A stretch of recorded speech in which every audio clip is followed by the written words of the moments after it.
Pacers' winning streak finally ends at the hands of the Minnesota Timberwolves in Gainbridge Fieldhouse. Myles Turner was fantastic. Basically, everybody else was not up to standards in this game as Minnesota's size overwhelmed the Pacers. Will break down the game. Turner's huge performance and another big Turner performance means I saw fans buzzing about a Turner extension. So I want to once again talk about that, what it would look like, and why his recent play actually makes it trickier. We'll get to all that today on the Locked On Pacers podcast. You are Locked On Pacers, your daily Indiana Pacers podcast.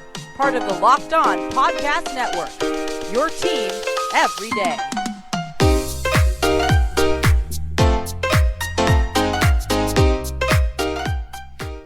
Welcome in to another edition of the Locked On Pacers podcast, where we, of course, talk about the Indiana Pacers as always. My name's Tony East. I cover the team for Forbes and SI, and today the Pacers win streak finally ends. Minnesota takes them down in Gainbridge Fieldhouse, 115-101.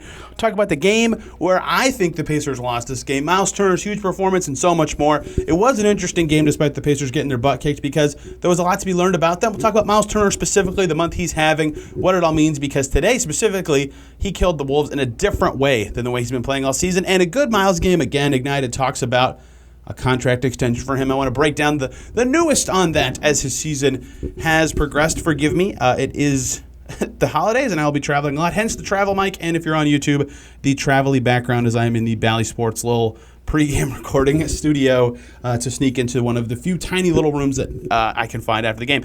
So let's talk about what just happened. Pacers lose 115-101 to Minnesota as their winning streak ends on their home floor.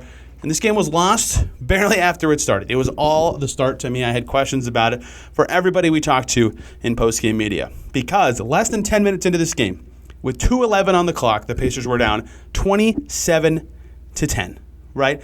That killed the whole game. We'll get to that in a second. But this has to be the worry for this team to me. They've been starting slow a lot. Like even in a lot of their wins, Charlotte, Toronto, to name a few recent ones, even New Orleans, they start out slow. They're down, and they're able to come back and win, which is great. That shows a lot about this team. I think that's a positive of this team, that they're able to adapt to what the other team is doing, find a new game plan for success, adjust and win. They've got smart guys to do it. They can execute those game plans. That's all good.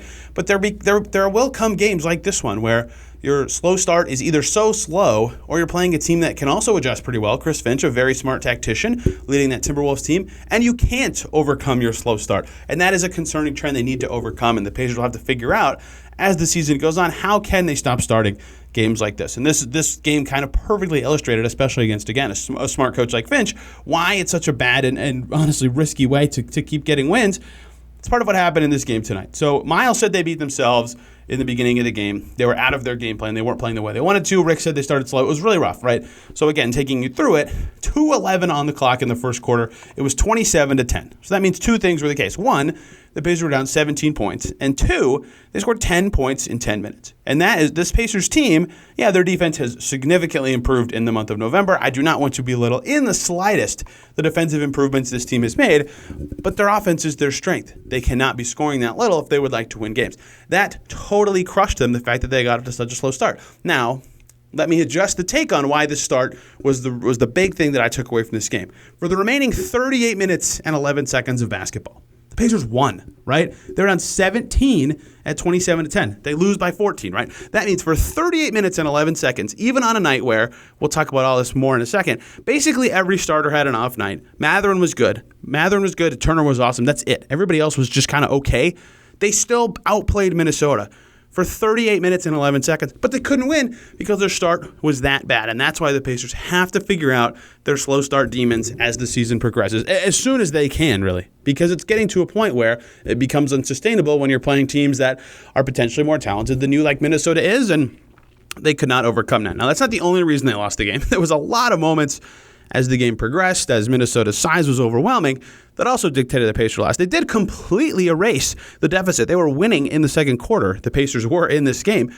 It's just the start was a really big factor in this as well. So let's keep going from that 2:11 mark, because, again, the Pacers win the final 38 minutes and lose by double digits. That's how bad their start was. So first, let's start this talking about this game by talking about Tyrese Haliburton, because I think that Jaden McDaniels and the way he was able to defend Haliburton. Shout out to Dane Moore, who came on this podcast yesterday and perfectly described how McDaniels would do on Halliburton. He set the tone. He defended Halliburton very well. Halliburton 4 for 15. He had 10 points, 14 assists. He still found ways to be effective in his passing way, but he could not get the scoring going, and he never quite got over that hump, right? McDaniels was excellent the entire game on both ends. Tricky matchup for the Pacers with his length because he could switch and guard every position, and the Pacers could not get Halliburton going. So naturally, Tyrese finished with 14 assists, several of those to Myles Turner, but still, he was finding the passes in this game, right? So there was something he could do that was working. The problem was a lot of the guys he was finding were off in this game. And then part of the slow start was Buddy Hield and Jalen Smith were off early. I don't think either of them hit a shot in the first quarter. But they never recovered, right? Buddy Hield's had a lot of games this season where it takes him a second to ease in and then he figures out how he can drive or where he can get a three that he likes that's open. In this game, he sort of did that. He had a lot of open looks to his credit. There were good shots, but he missed a lot of them, right? He had 13 points on 16 shots. Really rough game for Buddy Hield. Jalen Smith was 1 for 6 for 2 points. He looked lost at times in this game. Those two were guys that Halliburton was passing the ball. They were getting good looks, and they couldn't go down, right? Historically, this season they've recovered from slow starts. Neither of them did today. So now you have Halliburton out of his game, and the guys he's trying to set up couldn't do anything outside of Myles Turner. That was absolutely killer. So that's 3 of your offensive weapons down in the starting 5. And then Nesmith, the 5th starter, because Andrew Nembhard once again did not play, was 1 for 9. So that means Halliburton, Nesmith, Hield, and Smith combined made 11 shots on 46 attempts. I mean, that's just never going to work, even if Turner is fantastic and your bench gets you points. Those guys never got it going because the start was such a good trendsetter for the Wolves, but the bench was a big thing, right? We have to talk about some of the stuff the Pacers did well. They kept them in this. They got good shots. The starters did. They weren't making them. They were all sort of out of whack, even if they were getting good looks. But let's talk about Myles Turner for just a second because he kept the Pacers in this game, right? Everything the Wolves did well, shutting off the rim, recovering out to shooters, right? They're one of the best three-point defense teams in the league. McDaniels was great. All this stuff was working for them. But stopping Myles Turner was not something that was working for them. Myles Turner, 31 points, 7 rebounds, 2 assists, 4 steals, 1 block. He hit 7 threes. That ties his career high. I did not even know that until I was literally sitting down looking at the stats. He was fantastic on both ends. His third quarter in particular was huge in a way that kept the Pacers in it because no one had anything going in that quarter except for Turner. He had 15 points in that quarter alone. That was almost enough to get the Pacers this win. Really fantastic performance from him. The other guy who was good, right? Turner keeps the Pacers in it, some in the first quarter, some in the third quarter, and the Pacers bench comes in when it was 27-10 and in the third quarter, and they kept the game afloat, like full hockey subs, where Carlisle saw it was 27-10 and said, screw this, we're going Halliburton with the bench guys. I think it was McConnell, Brissett, Bitadze, because Isaiah Jackson missed this game with an injury, and I'm somehow missing a name here.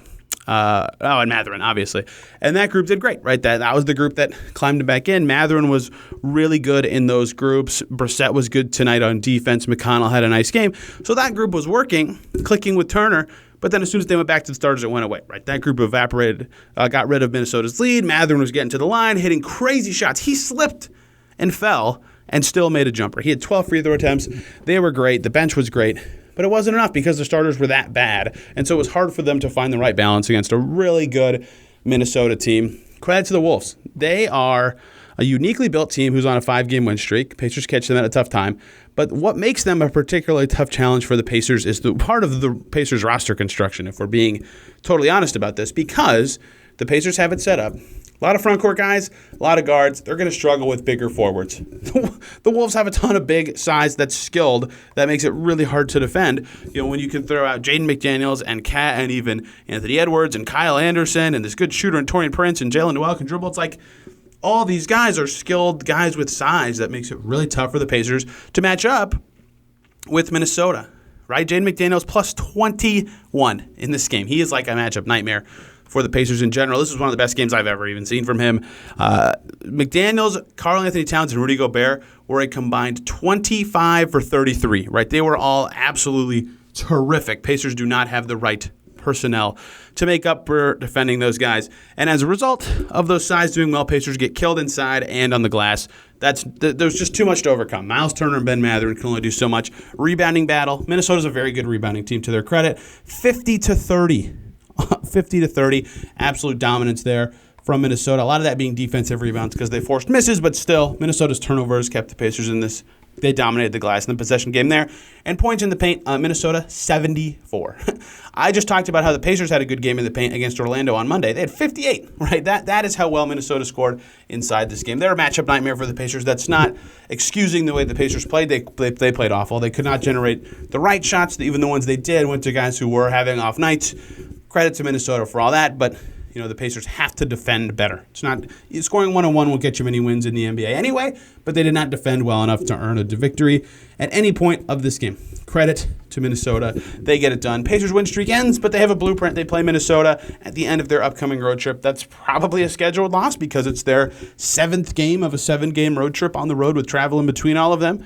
With not to sell the Pacers short, that's just how the NBA is. To go back in time to talk about road trips like that, the Warriors team that Luke Walton guided to a 6-0 start, their first loss was to a not very good Milwaukee Bucks team on the road on their 6th game of a 6-game road trip. Right? It's just hard to win the end of road trips, but Minnesota's tough and they beat the Pacers. Shout out to 2 things though in this game. 1, Kendall Brown, 2-way wing, makes his debut. That was, unfortunately for the Pacers, a result of them not playing very well and being able to sub him into garbage time. But he played the final minute, 39 seconds, dunked the ball.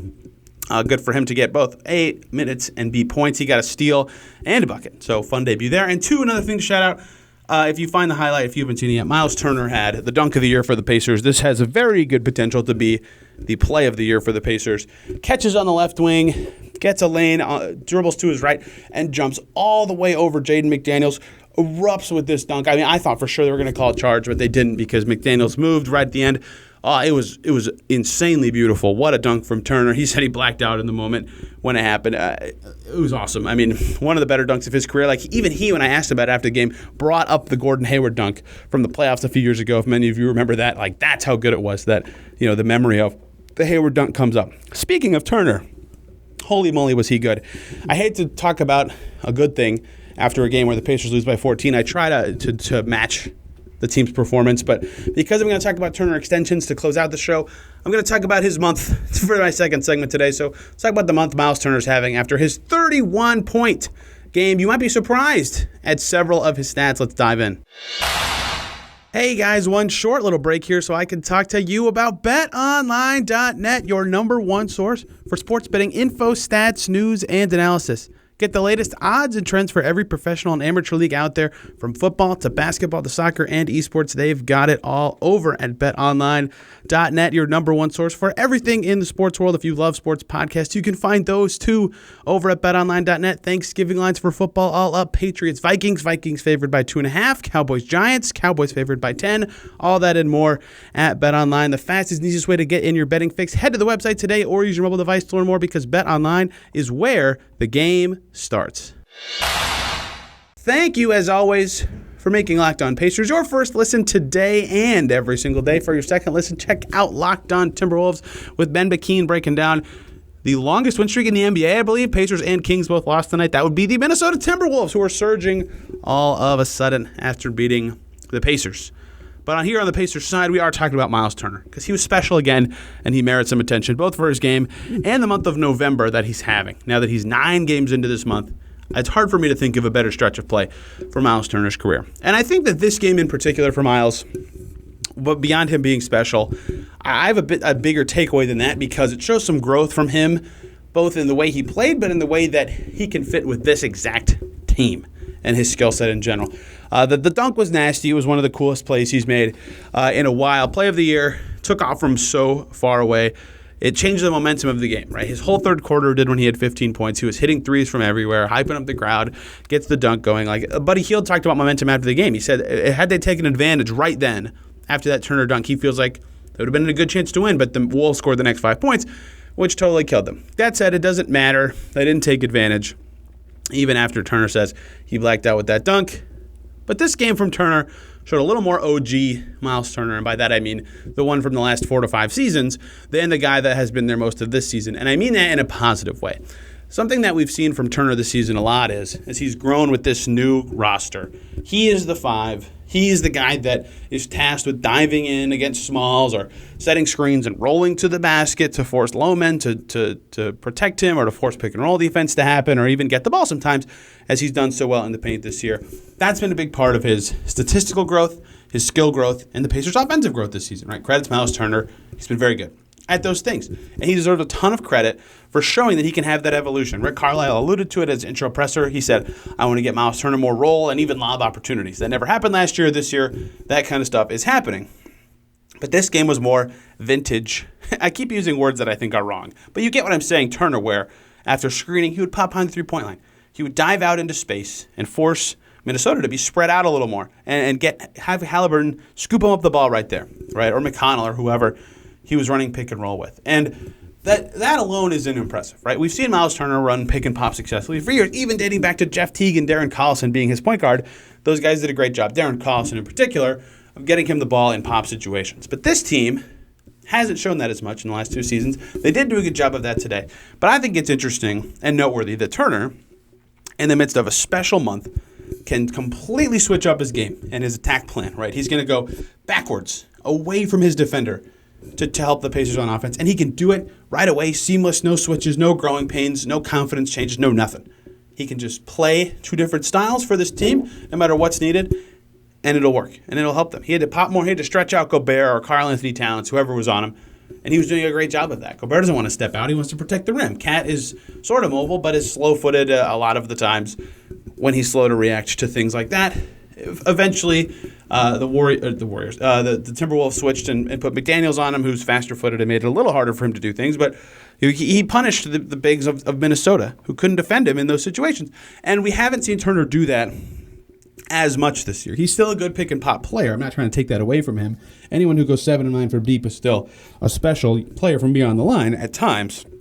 But because this year he hasn't shown that as much, I thought it was interesting that, especially for a guy who's working on growing his game and always has talked about his potential, that he is showing that he can grow and vary and attack defenses in different ways this month. He had to pop more. He said it himself, right? That's how Minnesota's going to attack, going to defend him, and it really worked, right? Career high from deep, and still drove past some closeouts, right? He got Anthony Edwards with a beautiful little, it looked really herky-jerky at the time, but little 1-2 dribble move with his right hand in the first half, and then floated it over the defender at the rim, right? He had some impressive moves on the perimeter, and he was a good connector in general, right? Because he's on the perimeter, he made crisper passes than he usually does, right? He reverses it so nonchalantly when he doesn't have the confidence. He had the connecting tonight. He was whipping it around, 2 assists, 4 steals, right? He did a lot of stuff that was important beyond what's made Turner really good this year, with more rolls, with more dives, with the same level of defense he's always had, and with a few more post moves. This game, he was effective in ways that he was in the past, but with a new look roster. And that was something that was really impressive to me.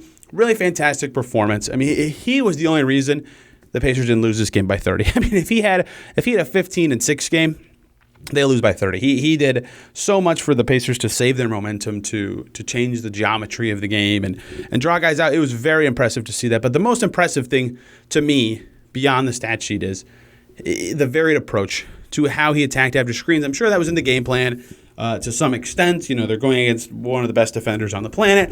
They have a very smart point guard in Halliburton who can execute game plans. But the fact that they are able to, they play Orlando this weekend, and Turner's rolling against switches, and yeah, they're huge, so they're going to make it hard for him, but he's rolling against switches and letting the guards do their thing too. Okay, I've got to pop now. And he could do that so seamlessly and not have any drop-off. That was very impressive to me and showed a lot about his growth. And for a guy who's been rolling more this year, finding him as a popper, right, also credit to the guards for being able to do that. Excellent game from Myles Turner that shows a lot of the growth he's had this year, right? He's always talked about how he feels like he's scratching the surface of his potential. And I think these are the kind of games that make him feel like he was right in saying those things. Let's talk about his November stats really quick to close this segment out. I had to look this up. 9 games in November now for Myles Turner.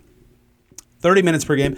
Myles Turner is averaging 20.4 points, 9 rebounds per game right now. 8.9 rebounds, 2.6 blocks, nearly a steal, over an assist, positive plus-minus per game, 61.2% shooting, 51.6% from deep. I just leaned into the camera, if you're not watching on YouTube, to emphasize a point.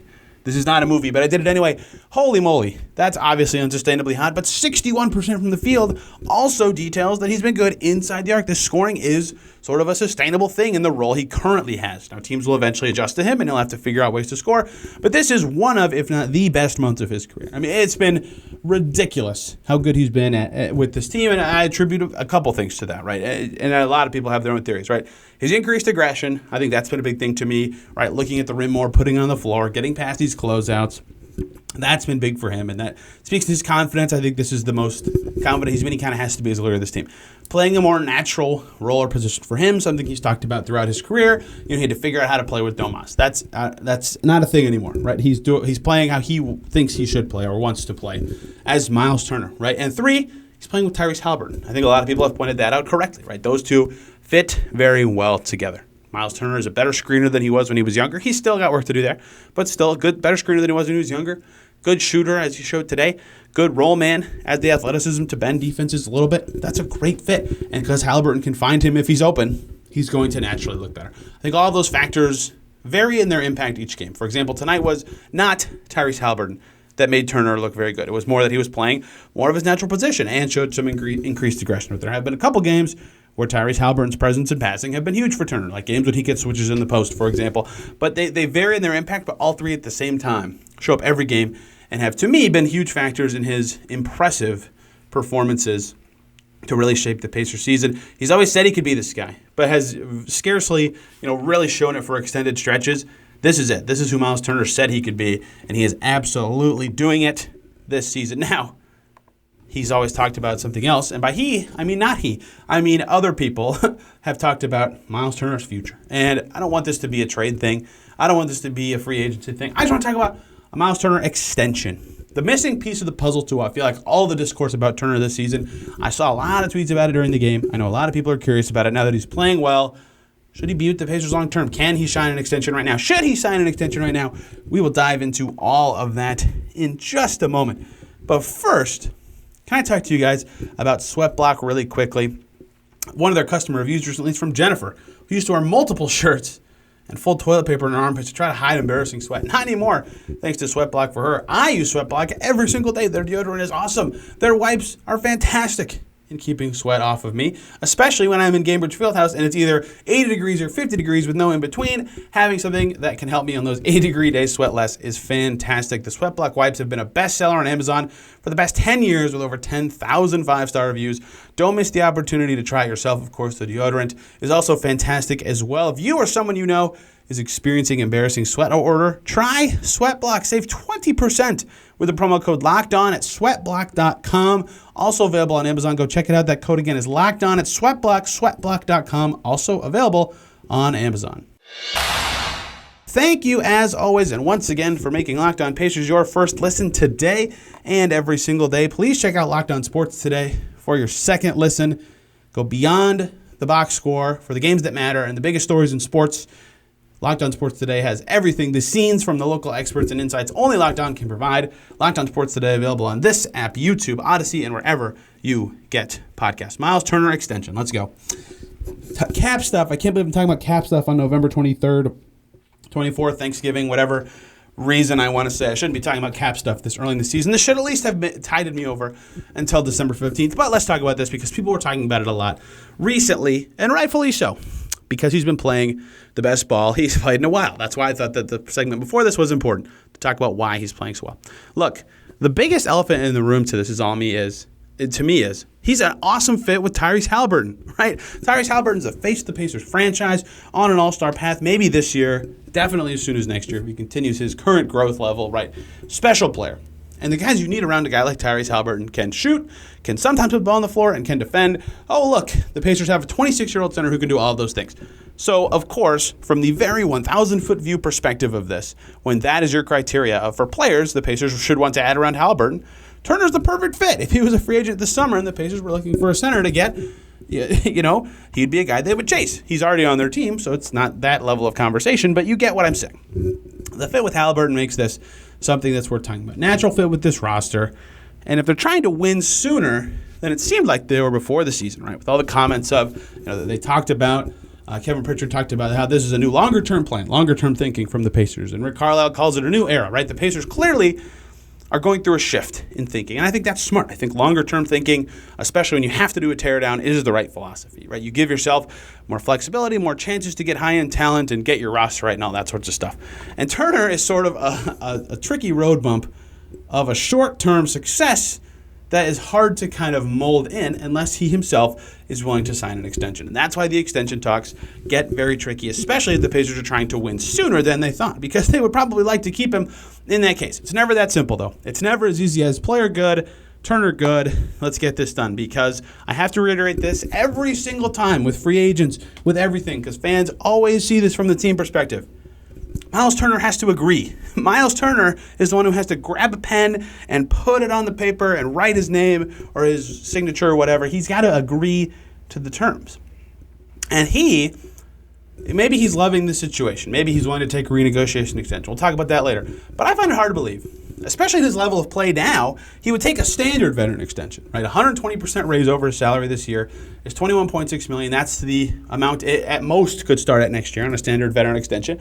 A non-Pacers team could offer him. That would be a 4-year, $96.7 million deal, right? That's probably not enough for the guy that is playing center for the Pacers right now, right? This 20-9 guy that's been playing all month, fitting very well with their core. Now, the other factor in this is, too, Turner could probably get that in free agency from lots of teams. So why would he accept it from one team when he could see all of his options in the future? Now, if there's more money one team can give them, and maybe the Pacers could be that team, we'll talk about that in a second, that could change the way of this discussion. But just thinking about a standard veteran extension, the difference does matter. There's very little reason for him to sign one, especially when he's playing this well. And now there's the other factor of, remember, before the season, Kevin Pritchard wouldn't get into anything on Turner extension talks. And, Turner talked about his expectations for potentially not even being in training camp. They tried to sign Ayton, all this stuff, right? And then he goes on the Woj pod and he talks about, he says, the Pacers have to, he didn't say have to, but he said, the Pacers should consider trading me. That's what smart teams do. They can't risk losing me for nothing. I'm in a contract here. He knows the situation. He did not say anything wrong. That's a completely factual statement. But I said this the day after that when I talked about that podcast appearance. If you listen to Locked On Pacers that day, you'll remember. I said the problem I have with that split, where he talks about it as they have to trade me because of free agency, and I'm, because free agency is coming up for me, I'm going to be a free agent. He doesn't have to be a free agent. Myles Turner could sign an extension that day, the next day, today, any day during the season. He could sign a renegotiation extension up through March 1st, right? If he couldn't sign an extension, yes, those would be the only two paths. He gets the free agency and signs with someone else. He gets the free agency and signs with the Pacers. And then there's maybe a trade in the middle. But that's not the only options. There's an extension path that made that seem weird to me, that it was talked about in that two-term, like they're at a fork with two forks. There's a third fork where this is over right now and all this stuff completely changes. So that kind of hearing, his general thinking of, I can probably make more than what a standard extension, let me be very clear about that, would offer me, right? Why would I not want to get to free agency? Even if Turner wants to stay with the Pacers or is considering it, getting to free agency and getting the best offer possible and then getting as much money from the Pacers as he can is smart for him. It's smart for him to do that, right? So unless the Pacers offer a renegotiation extension, we'll get to that, I promise. There's little reason for me to think that right now the Pacers are tripping all over themselves to sign him to an extension 1, and at 2, Turner is rushing to sign it. Now, the thing that could change, and is certainly possible that this is the case, is Pacers have been good this year. They're 10-7. He's playing in the exact role he's described as wanting for a while, right? He wants the promotion. He wants role clarity. Well, here's the clarity. You're one of the higher options in every lineup you're in. You fit very well with the point guard. You could roll more. You can pop more. This is all great stuff for Myles Turner. So if he loves this situation and thinks he fits well with this team, and maybe they're better than he thought, maybe they're playoff bound this year, perhaps that changing dynamic could entice him to sign an extension. That part I don't know. We haven't asked him about it at this stage. And I'm only talking about it now because I saw it being talked about a lot, but I think that is the only thing that could change from what I just said. In the absence of that sort of mental shift from him, I think that it's still the same as it was before the season, where it doesn't make sense for him to sign an extension with the team because of his impending free agency and his chance to get a much higher rate. Now, if he wasn't talking one before the season, again, I don't know why that would have changed a little over a month in, unless something changed. I'm not reporting anything. I have no idea what the team and him are talking about. That's just my thinking from knowing the cap rules and how they impact all of this. And I don't know why he would take the standard veteran extension, because he's playing better. But there is a big part of this, right? Of course, Turner, it makes a little more sense now because he's a big part of the team and he fits well in the team and they're good. And, he's viewed as a part of the core. He's an excellent fit, but he could get more from another team. He should explore his options. But the elephant in the room, I brought it up several times, there's a renegotiation and extension option that I think is interesting and kind of compelling. And I've talked about this a few times, and what it is if you're a team that's under the salary cap, you can renegotiate a player's salary in the current season if there's certain parameters met from when their contract was signed. And then you can extend beyond that renegotiation. Renegotiated contracts can only be renegotiated up, and it can be up as high as the player's max. And the pro of doing this is in the second year of a deal, after the renegotiated year, their salary can drop as much as 40%, right? So this is the way the Pacers could right now extend Myles Turner and give him more money that he could theoretically get in free agency. It's not perfect. But for example, if they wanted to, I don't know if they should do this. This is just a theory. They could bump Myles Turner's salary up this season to $36 million, right? Basically exactly his max, a little less. And then it could drop, 40% of that, which is $14.4 million. And then next year he'd get $21.6 million, right? Which is closer to his value, about what his normal veteran extension would pay. But he gets an extra $18 million this season, right, from the Pacers. No other team can do that unless they have cap space. I suppose if you got traded to the Spurs, that would be an option for them. But that is something unique to the Pacers. That is an element of this that's interesting. If Turner suddenly has this change of heart of, it's Pacers or bust for me, they could do that right now. That deadline for that is March 1st. So there's a lot of time for things to change and develop, and I think that's a factor. I still think the way it's been discussed generally suggests that Turner would prefer free agency, but if he really likes the situation and he seemingly does this year. He's talked very highly of his teammates and the situation and his feeling with the organization. I talked to him about that about a week after that Woj stuff, but I just think it's fascinating that factor is involved as well. So in the way that standard contract extensions are discussed, it does not make any sense for Turner to do it. There's no way for him to waive free agency. Now, renegotiation and extension, that could possibly be a way to get it done because then the money's involved. But who knows if money is Turner's only motivating factor. Excuse me, I just tripped over my words like 100 times. If a change of scenery is a factor for him, if playing for a contender is a factor for him, all this stuff, then it still doesn't make sense. Money is not going to be a big deal to him. And two, that locks up the Pacers' cap space this year. Sure, they get to the salary cap floor, that's all great, but then they can't make other moves that offer them the flexibility and optionality, to use Kevin Pritchard's favorite word, that they crave so much. They have used it on a player that's already on their team. So I still think that this ends the same way it's been talked about for a while, where the Pacers kind of have to explore trades because he's an expiring contract. If he does not put pen to paper on any extension, they have to explore trades.